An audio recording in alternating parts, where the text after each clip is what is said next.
Ah, alors je me remets ma cravate, parce que l'instant est solennel, l'instant est grave. Vous avez certainement entendu cette rumeur, Dieudo, témoin dans un mariage gay, qu'est-ce que c'est que cette histoire? Alors oui, c'est pas une blague, je vous annonce officiellement que je serai le vendredi 28 juin 2013 témoin du mariage de Germain Guef-Cohen et de Alfredo Stranieri, deux détenus juifs de la centrale de Poissy. Alors vous allez me dire pourquoi tu précises qu'ils sont juifs, Dieudo. Je le précise parce que c'est dans un esprit d'apaisement, hein, et de réconciliation avec les instances dirigeantes de la communauté juive que j'ai pris la décision solennelle d'accepter la demande qui m'a été formulée par ces deux escrocs du peuple élu. C'est un minimum, donc, parce que quand même ils ont massacré à eux deux pas loin d'une demi-douzaine de personnes. Donc je pense qu'ils ne prendront pas ombrage à ce que je viens de dire. Ils s'en foutent complètement.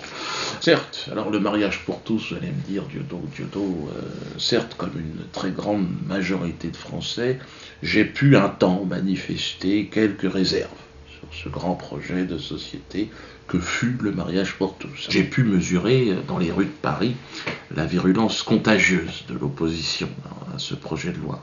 Les gens étaient fous.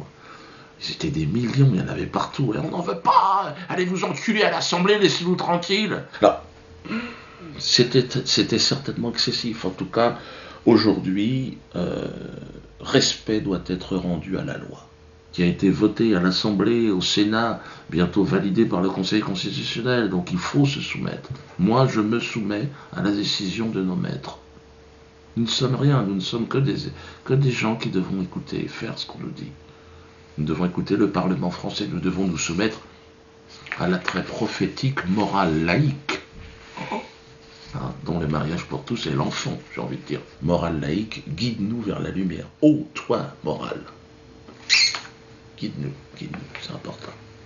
Cette morale laïque qui sera enseignée à nos enfants, de la maternelle à la maison de retraite. Peut-être même dans les fœtus, peut-être inoculés dans le fion même du fœtus. Je vais peut-être prendre quelques cours aussi parce que j'ai dû oublier des trucs. Comme vous l'avez compris, j'incite évidemment mes concitoyens, mes chers concitoyens, à s'inscrire dans cette démarche, dans cette ouverture de l'esprit, dans cette ouverture aussi du sphincter. Je ne peux pas m'empêcher de faire une petite blague de temps en temps, mais attention, ne vous méprenez pas. Je ne suis pas en train de vous jouer un sketch. Ce mariage aura bien lieu le 28 juin prochain, donc à la prison centrale de Poissy. N'y allez pas, on ne vous laissera pas entrer. C'est uniquement sur invitation. Alors derrière le mariage de Germain et d'Alfredo, il y a avant tout l'amour.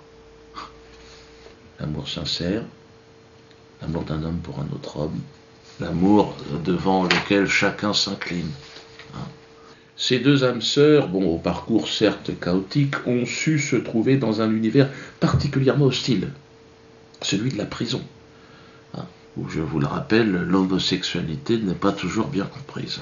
En prison, non, l'homosexualité, ou alors quand elle est comprise, c'est de manière très brutale, sans savonnette. Dans les douches, les billets doux, les œillades, le petit SMS coquin, Non, en prison, l'homosexualité est beaucoup plus virile, beaucoup plus physique. Et donc ils ont quand même, malgré ce vent contraire, réussi à nous raconter une belle histoire. Je souhaite que cet heureux événement auquel je m'associe sans réserve sera convaincre le CRIF et la LICRA, qui en ce moment se déchaînent contre moi et Alain Soral, suite à une vidéo qu'on a fait, parce qu'Alain Soral s'est fait agresser. Donc nous leur apporterons une réponse. Mais j'espère que ma volonté d'aller vers l'autre, d'aller vers mon ami juif qui est détenu, qui aujourd'hui se marie et me demande à moi, Dieu donne son témoin. Je serai là. J'espère que cette main tendue au CRIF, si je suis aujourd'hui témoin de ces deux personnages, de votre communauté, c'est aussi pour essayer d'aller vers vous tendre la main. Prenez-la, ou ne la prenez pas. Mais à un moment donné, c'est sûr, ça va partir. Longue vie aux mariés. Si vous voulez participer à la liste de mariage d'Alfredo et les amoureux et Germain, envoyez vos chèques au théâtre de la Main d'Or, à l'ordre d'Alfredo Stranieri et Germain Guef. Oui, parce que si vous le mettez à mon nom, ça n'a pas de sens. Et puis si vous l'envoyez directement à la centrale de Poissy, donc de toute façon, ils voudront pas. A priori, le directeur ne voulait pas me voir. Donc, là, il sera obligé, parce que je suis témoin de mariage, je ne peux pas me refuser. Mais autrement, il ne voulait pas que je rentre. Sous prétexte que j'aurais été condamné, chaud ananas. Mais si un mec condamné ne peut plus rentrer en prison, qui va rentrer en prison? C'est la question que j'ai envie de demander aussi. Bon, ceci étant dit, en espérant encore une fois, hein, la main tendue, hein, le CRIF, ne refusez pas cette main. Elle est noire, mais elle a 5 doigts aussi. En tout cas, vive la paix, vive la réconciliation, vive les mariés.